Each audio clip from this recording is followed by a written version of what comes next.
السلام علیکم ورحمۃ اللہ وبرکاتہ۔ 10 ایسے جھوٹ جو ہر سنی کو شیعہ کے بارے میں بتائے جاتے ہیں، چاہے وہ عام سنی ہو یا خاص سنی ہو، یعنی کسی مدرسے میں پڑھنے والا ہو، دینی تعلیم یا مذہبی گھرانے سے اس کا تعلق ہو، یا عام شخص ہو اس کا تعلق نہ بھی ہو۔ میں نے ایسے لوگوں کو دیکھا ہے جو دیہڑی دار لوگ ہوتے ہیں ہمارے اہل سنت کے اندر، ہمارے ریلیٹڈز میں سے، ہمارے خاندان میں، کہ جن کو دین کے بارے میں کچھ معلومات نہیں ہوتی، ان کو کچھ پتہ نہیں ہوتا سوائے نماز روزہ کے کہ بھائی 5 ٹائم نماز پڑھنی ہے، حلال، اتنا ان کو معلوم ہوتا ہے، لیکن یعنی جن کو دین کی گہرائی کا علم نہیں ہے، وہ لوگ بھی جب بات ان سے آپ کر رہے ہو تو وہ آپ کو بتائیں گے کہ شیعہ کے بارے میں کہ یہ لوگ تو یہ کیوں کافر ہے، وہ آپ کو اس کی ساری وجوہات بتا رہے ہوں گے، تو آپ کو سن کے بڑی حیرت ہو رہی ہوگی۔ تو ایسے لوگوں کے ساتھ جب میں بیٹھا ہوں اپنے رشتہ داروں میں، دوست احباب کے اندر، عام لوگوں میں، تو میں نے ان سے جو باتیں سنی ہیں، مثلا ایک شخص سے میں نے یہ بات سنی کہ میں نے اس سے کہا کہ تم نے آپ کے بچے کس اسکول میں پڑھتے ہیں؟ تو انہوں نے کہا کہ پہلے وہاں پڑھتے تھے، تو وہاں سے میں نے نکال کے دوسرے اسکول میں ڈالا۔ تو میں نے وجہ پوچھی کہ اس اسکول سے کیوں نکالا آپ نے؟ تو اس نے کہا کہ وہاں کا جو پرنسپل تھا نا وہ شیعہ تھا۔ میں نے کہا تو کیا ہوا؟ تو کہنے لگا کہ نہیں، شیعہ تو ایسے کرتے ہیں، یعنی شیعہ مسلمان نہیں ہے۔ پھر اس کی بہت ساری وجوہات اس نے بتائی۔ میں نے کہا آپ کو کس نے بتایا؟ تو پھر اس نے کہا کہ ہمارے گھر میں جو قاری صاحب آتے ہیں، تو قاری صاحب نے بتایا کہ جی یہ مسلمان نہیں ہوتے، تو اس طرح میں نے نکال دی۔ تو یہ جو ساری وہ باتیں ہیں، ان میں اٹھنے بیٹھنے کے بعد لوگوں میں جو عام لوگوں کے دماغ میں بھری جاتی ہیں، اور یہ وہ چیزیں ہیں جس سے ہم خود بھی گزرے اور ہمیں بھی بتائی جاتی رہی ہیں۔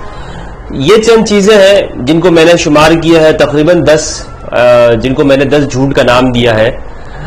یہ 10 بہانے کے لیں، 10 جھوٹ کے لیں، یہ وہ 10 چیزیں ہیں جو عام سنی کو بتائی جاتی۔ سب سے پہلی تو یہ بات ہے، آپ کسی بھی شیعہ کے بارے میں پوچھیں گے نا سنی سے، تو وہ کہتے ہیں کہ یہ شیعہ لوگ جو ہے نا یہ حضرت علی کو خدا مانتے ہیں، یعنی شیعہ لوگ حضرت علی کو اللہ سبحانہ و تعالیٰ سے، نبی اکرم صلی اللہ علیہ وآلہ وسلم، قرآن مجید، ہر ایک سے بڑھ کر وہ حضرت علی کو مانتے ہیں، گویا کہ حضرت علی کی پوجا کرتے ہیں معاذ اللہ۔ یہ بات بتائی جاتی ہے کہ گویا شیعہ لوگ وہ علی کو ہی سب کچھ مانتے ہیں۔ سب کچھ سے مراد کہ وہ خدا بھی مانتے ہیں، اللہ بھی مانتے ہیں، رب العالمین وغیرہ بھی۔ یہ ایک عام تصور ذہن میں بٹھایا جاتا ہے۔ اور ان سے پوچھے کہ ایسا کیوں؟ تو وہ کہتے ہیں کہ جی دیکھیں ان کی ہر بات کے اندر یا علی مدد لکھا ہوتا ہے یا علی سے مدد مانگ رہے ہوتے ہیں۔ تو یہ تصور دینے کی کوشش کی جاتی ہے کہ علی سے مدد مانگ رہے ہیں، مدد تو اللہ سے مانگنی چاہیے، تو یہ علی کو اللہ سے بڑھا دینا ہوا۔ پہلی بات تو یہ ہے، یہ وہ جھوٹ ہے جو بولا جاتا ہے۔ دوسرا جو ہے وہ یہ ہے کہ جیسے عام طور پر ان کے جو عقائد کے حوالے سے کہ جی یہ سنی کو جو ہے نا، وہ کسی بھی سنی کو مارنا یہ ثواب سمجھتے ہیں، اس کو نقصان پہنچانا۔ کوئی بھی شخص سنی ہو تو ان شیعہ کی اور سنی کی آپس میں دوستی اس لیے نہیں ہو سکتی کہ بھائی سنیوں کے بارے میں ان کا یہی خیال ہے کہ ان کو نقصان پہنچاؤ۔ یہ بھی عام طور پہ جھوٹ بولا جاتا ہے۔ تیسرے جو کہا جاتا ہے وہ یہ ہے کہ یہ لوگ شربت میں جو ہے، یہ 10 محرم کو جو شربت وغیرہ لگاتے ہیں، اس میں سبیل وغیرہ جو بناتے ہیں، اس میں یہ اونٹ، یہ جو گھوڑے وغیرہ ہوتے ہیں، ذوالجناح کا جو گھوڑے کی جو شبیہ بنائی جاتی ہے امام حسین کی گھوڑے کی، تو اس کا پیشاب جو ہے اس کے اندر ملا دیتے ہیں اور پھر یہ لوگوں کو پلاتے ہیں تاکہ اور لوگ۔ اچھا، میں نے اس کا پوچھا بھی، میں نے جن سنی احباب نے مجھے یہ بات بتائی تھی، تو میں نے ان سے پوچھا بھی کہ آخر اگر یہ اس طرح سے کرتے ہیں تو کیوں کرتے ہیں، اس کا فائدہ کیا ہوتا ہے ان کو؟ تو کہتے ہیں جی یہ اس طرح کرتے ہیں، وہ اس گھوڑے کا جو پیے گا نا تو وہ بھی شیعہ ہو جائے گا۔ میں نے کہا یہ بڑی آسان ٹرکس ہے بھائی، یعنی صرف وہ شربت پینے سے کوئی شیعہ ہو جاتا ہے؟ تو ایک تو یہ جھوٹ یہ لوگ بولتے ہیں، پھر جب ہم نے قریب میں دیکھا تو ایسا کچھ نہیں ہے، ہم نے خود بھی پھر بنانا شروع کر دیا الحمدللہ۔ چوتھی جو بات ہے وہ یہ ہے کہ یہ لوگ گھوڑے کی پوجا کرتے ہیں، اور کچھ تصویریں ایسی دکھائی جاتی ہیں کہ جس میں لوگ ذوالجناح کی تعظیم کرتے ہیں اور اس کا وہ فلسفہ ہے ان کے ہاں، لیکن یہ ایک جھوٹ کر کے یہ پیش کیا جاتا ہے کہ جی یہ لوگ گھوڑے کی پوجا کرتے ہیں۔ اسی طرح نمبر 5 یہ بات ہے کہ یہ لوگ صحابہ کو گالیاں دیتے ہیں۔ آپ یقین کیجئے میں ان کے جلوسوں میں گیا، اور ابھی جو ریسنٹلی جو 10 محرم الحرام کو کراچی کے اندر عاشور کا جو پوری دنیا میں بلکہ پورے پاکستان کے اندر بڑا ایک جلوس ہوتا ہے، اس کو آپ کہہ لیں، اس کے اندر میں نے شرکت کی اس عزا کے اندر، اور میں نے اس میں تقریباً ہم 8 بجے سے آپ اندازہ لگا لیں کہ 2 بجے تک جو ٹائم بنتا ہے، 8 9 10 11 12 6 گھنٹے اس میں رہا، 5-6 گھنٹے وہاں پہ رہنے کے باوجود تپتی ہوئی دھوپ میں اور اس تپش اس کے اندر میں نے لوگوں کو صرف اور صرف علی کا ذکر کرتے ہوئے ان کو سنا، اور کچھ نہیں کر رہے تھے. کسی کو گالی دینا میں نے دیکھا ہی نہیں ان کو. اور انہیں معلوم کیسے، یعنی کچھ لوگ سمجھتے ہوں گے کہ بھئی میرے سامنے نہیں کر رہے ہوں گے، وہاں پہ انہیں کون روکنے والا ہے؟ اور 1-2 بندے تو ہوتے نہیں، ہزاروں بندے ہیں.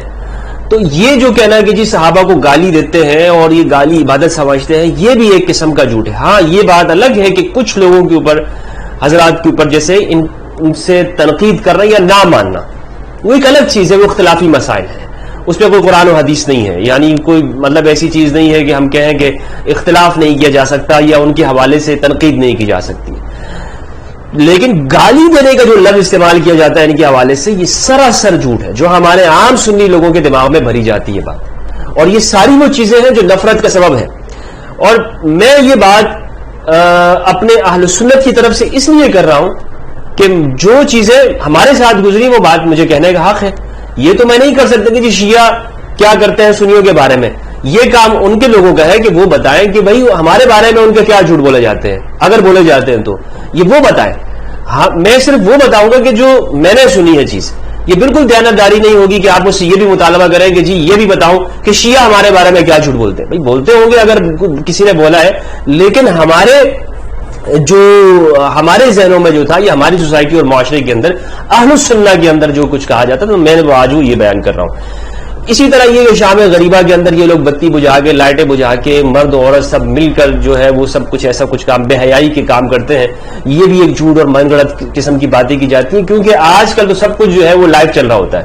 ہم نے خود لائیو دیکھا، ٹی وی کے اوپر ہر ایک بندہ دیکھ رہا ہوتا ہے، وہاں پر فوج، رینجرز اور پولیس کی ساری گاڑیاں کھڑی ہوتی ہیں، ان کی جو بھی امام بارگاہ ہوتا ہے وہاں شام غریبہ ہو رہی ہوتی ہے. تو یہ جھوٹ ایک سراسر جو ہے اس بارے میں پھیلایا گیا شام غریبہ کے حوالے سے.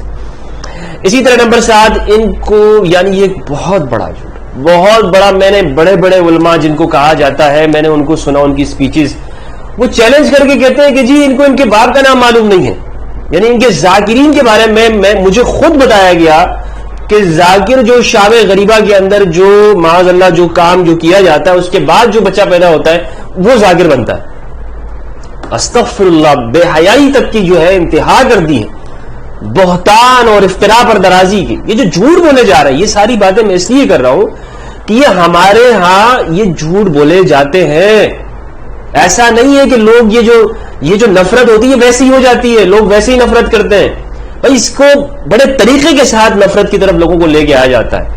اور آج ہمیں عہد کرنا ہوگا اللہ سبحانہ و تعالیٰ سے کہ ہم کسی کی بات کو سن کر اندھا دھند اس کے اوپر عمل نہیں کریں گے کہ جی ہمارے مولوی صاحب نے بتا دیا، قاری صاحب نے بتا دیا، مولوی صاحب نے، اور ہم اس کے اوپر اندھا دھند عمل کریں گے کہ شیعہ ایسے یہ کام کرتے ہیں. نہیں، اللہ سے ہم نے وعدہ کرنا ہے، اللہ ہم نے تجھے جواب دینا ہے، پروردگار تجھے جواب دینا ہے. کچھ لوگ یہ کہیں گے کہ جی مفتی ہمدرد تو شیعہ ہے. یار اگر مجھے شیعہ ہونا ہوتا تو آپ مجھے روک سکتے تھے، منع کر سکتے ہو. میں دیوبندی ہوا، دیوبند کے مدرسے میں پڑھا، بریلوی ہوا، آپ سے پوچھ کر ہوا. میں اگر میرے شیعہ ہونا ہوتا یا میں شیعہ ہوتا تو میں سیاہ لباس پہن کر کسی مجلس کیوں نہ پڑھ رہا ہوتا. مجلس پڑھنا ویسے کوئی شیعہ ہونے کی علامت نہیں ہے، لیکن میں جا کے چھری چاقو لے کے ماتم کیوں نہ کرتا بھائی اگر میں شیعہ ہوتا. آپ روک سکتے ہیں مجھے شیعہ ہونے سے؟ اب میں آپ سے صحیح بات بتا رہا ہوں، خدا کی قسم جس دن میرا دل مطمئن ہوا میں اعلان کروں گا کہ میں شیعہ ہوں. اور شیعہ شیعار علی کے معنی میں نہیں، جو مروج شیعہ ہے، فقہ جعفریہ جس کو کہتے ہیں، میں اعلان کر دوں گا. کیا میں آپ سے خوف کھاتا ہوں؟ اتنی باتیں کرتے ہوئے آپ سے نہیں ڈرا، میں تکفیریوں سے نہیں خوف کھایا میں نے، لیکن میں کیا اس بات سے خوف کھا جاؤں گا کہ دنیا کیا کہے گی کہ جی میں شیعہ ہوں کہ نہیں ہوں؟ جس دن میں نے اعلان کرنا ہوا نا، میں کہہ دوں گا کہ میں شیعہ ہوں. لیکن جب میں ہوں نہیں تو مجھے آپ کی باتوں کا فرق نہیں، اور نوٹس بھی نہیں لیتا ہوں میں آپ کی باتوں کا. تو یہ مطلب یہ جو ساری جو باتیں کی جاتی ہیں یہ سراسر جھوٹ ہے، یہ سراسر جھوٹ ہے. اسی طرح کہتے ہیں کہ جی یہ لوگ تقیہ کرتے ہیں. اب تقیہ جو ہے ایک اصطلاح ہے، یعنی تقیہ کرنا، ہمارے پاس ہم سنی بھی تقیہ کر رہے ہوتے ہیں، ایسا نہیں کہ ہم تقیہ نہیں کرتے، بہت سارے معاملات کے اندر ہم تقیہ کر رہے ہوتے ہیں. تقیہ ایک شرعی اصطلاح ہے، قرآن مجید کے اندر ہے، اس جگہ جگہ پر حکم. یعنی حضرت عمار بن یاسر رضی اللہ تعالیٰ عنہ کو آپ صلی اللہ علیہ وآلہ وسلم نے اجازت دے دی.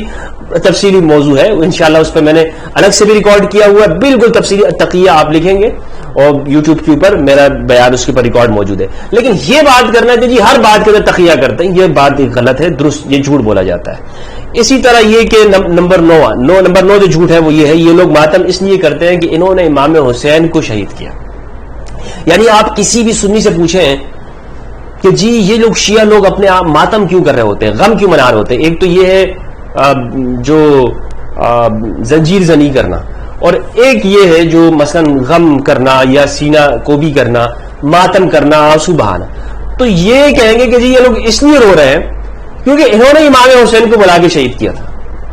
وہ یزید و امویوں نے جو کام کیے، جو حرکتیں کی، ان کے باپ داداؤں نے، یہ جھوٹ بولنے والوں کے ناسبیوں کے باپ داداؤں نے جو حرکتیں کی وہ ڈال دیے شیعہ علی علیہ السلام کے اوپر. یہ بھی ایک قسم کا جھوٹ ہے کہ جی یہ لوگ اس لیے کرتے ہیں کہ انہوں نے شہید کیا تھا. اسی طرح ایک جھوٹ جو میں نے سنا ہے وہ یہ ہے کہ ان کا جو کعبہ ہے وہ عراق کے اندر ہے. اب کعبہ جو ہے، یعنی کعبہ سے مراد، یہ تعظیم کا لفظ نہیں، کعبہ سے مراد بیت اللہ مراد لیتے ہیں. یعنی ہم یہ کہتے ہیں نا کہ جس طرح یعنی یوں مشہور کر دیا ہے کہ سنی حج بیت اللہ جا کے کرتے ہیں، مسجد حرام میں، ٹھیک ہے، مکہ کے اندر، سعودی عرب کے دے وہاں جا کے کرتے ہیں، اور یہ شیعہ لوگ عراق جا کے حج کرتے ہیں. شیعہ لوگ عراق جا کے حج کرتے ہیں. دیکھیں ثواب کا جو بیان ہے، جو اربعین وغیرہ کی زیارات ہے یا عاشور کے دن جاتے ہیں، ثواب کا میں انکار نہیں کر رہا ہوں کہ وہ ان کے ہاں اس کا تصور موجود نہیں ہے کہ وہ اس کا ثواب ہے یا نہیں ہے. یعنی جو حج جو شرعی فریضہ ہے، جو قرآن مجید کے اندر جو بیان ہے، ٹھیک ہے، وَلِلَّهِ عَلَى النَّاسِ حِجُّ الْبَيْتِ مَنِ اسْتَطَاعَ إِلَيْهِ سَبِيلًا، یہ والا جو حج ہے، یہ اس بارے میں کہا جاتا ہے کہ شیعہ لوگ یہ بھی کربلا میں کرتے ہیں. یہ بات درست نہیں ہے، یہ بات درست نہیں ہے. یہ والا حج یعنی جو شرعی فریضہ ہے، جو ہر صاحب استطاعت شخص کے اوپر، جس کے پاس زیادہ راہ کا استطاعت ہو، اس کے اوپر جو فرض ہے، جس طرح نماز روزہ ہے، وہ والا حج کہاں پر ہے؟ مسجد حرام کے اندر، کعبہ کے اندر ہے. یہ کربلا اور عراق کے اندر نہیں ہوتا. ہاں وہاں پہ جانے کو یہ ثواب ضرور سمجھتے ہیں، لیکن یہ حج نہیں ہے. تو بہرحال یہ جو 10 باتیں میں نے آپ کو بتائی، یہ وہ عام چیزیں ہیں جو ہمارے ہاں اس لیے بتائی جاتی ہیں تاکہ شیعہ سنی کے درمیان میں آپس میں نفرت ہو اور دونوں ایک دوسرے سے دوری پیدا کریں. اور اس میں نفرت اور انتہا پسند واعظین نے اہم کردار ادا کیا ہے. جعلی پیروں نے، 2 نمبر وائزوں نے، اور درس نظامی فیل خطیبوں نے یہ کام کیا. جو ہمارے ہاں سب سے بڑا خطیب کون ہوتا ہے سنیوں میں؟ جو درس نظامی کے اندر راسب آتا رہے، فیل ہوتا رہے، وہ بڑا خطیب ہوتا ہے. یہ ہم دیکھتے ہیں، ہم ممتاز معاشرت آتے تھے، لیکن خطابت کے اندر ہم سے وہ بندہ آگے ہوتا تھا کہ جو سب سے راسب ہوتا تھا، فیل ہوتا تھا. تو جو فیل خطیب ہے، انہوں نے اپنے نوٹ چھاپنے کے لیے ہمارے اہل سنت کے اندر یہ کیا کہ شیعہ کے خلاف نفرت انگیز چیزیں پھیلاتی. یہ وہ 10 باتیں. آج میں آپ سے یقین کے ساتھ کہتا ہوں کہ میرے سنی بھائیوں کے ساتھ کہ ہمیں ان چیزوں کے اوپر بھروسہ نہیں کرنا. جو بھی شخص، حتیٰ میں ہی کیوں نہ آپ کے سامنے کوئی بات کر رہا ہوں، جا کے اس کو ویریفائی کیجئے، چیک کیجئے، خود جائیے اور دیکھیے. میں تو کہہ رہا ہوں اپنے سنی برادران سے، میں تو بڑے بڑے علماء سے کہہ رہا ہوں، آپ آئیے عاشور میں میرے ساتھ جائیے، میں لے کے چلتا ہوں آپ کو. شام غریبہ کے بارے میں آپ کے ذہن میں سوالات ہیں، میں آپ کو لے کے چلتا ہوں، وہاں بیٹھیں گے دونوں، انشاءاللہ دیکھیں گے، اور اگر کوئی بات ایسی نظر آئی ہم اس کو اسی طرح سے بیان کر دیں گے. لیکن اللہ کے لیے گواہی دینی ہے، مذہب اور فرقے کے لیے تو گواہی نہیں دیں گے ہم کہ جی جو میرا فرقہ ہے، فرقے والا کیا ناراض ہو. ہمت ہے کسی مولوی کے اندر، دیوبندی یا بریلوی کے اندر وہ آئے اور وہ چلا جائے شام غریبہ میں کہ جی ہمیں تو بتایا جاتا ہے کہ یہ لوگ شام غریبہ میں اس طرح کا کام، بے حیائی کا کام کرتے ہیں، لیکن میں خود اپنی آنکھوں سے جا کے دیکھ لوں آیا اس طرح ہے بھی یا نہیں. ہمت ہے کسی میں کرے اس طرح کی، ہمت کر کے وہ آئے. اور خدا کے لیے گواہی دینا بہت مشکل ہے. جھوٹ بولنا تو آسان ہوتا ہے، لیکن خدا کے لیے، اللہ اور اس کے رسول کے لیے گواہی دینا کہ انسان اپنی آنکھوں سے جو چیز دیکھے اس کو بیان کرے. میری گزارش ہے کہ ہم صحیح بات بیان کریں، درست بات بیان کریں، ورنہ رسالت مآب صلی اللہ علیہ وآلہ وسلم کا فرمان ہے، کفا بالمرء کذبا ان یحدث بکل ما سمع رسول اللہ صلی اللہ علیہ وآلہ وسلم نے ارشاد فرمایا آدمی کے جھوٹا ہونے کے لیے اتنی بات کافی ہے کہ وہ ہر سنی سنائی بات کو آگے پہنچا دے. السلام علیکم ورحمۃ اللہ وبرکاتہ.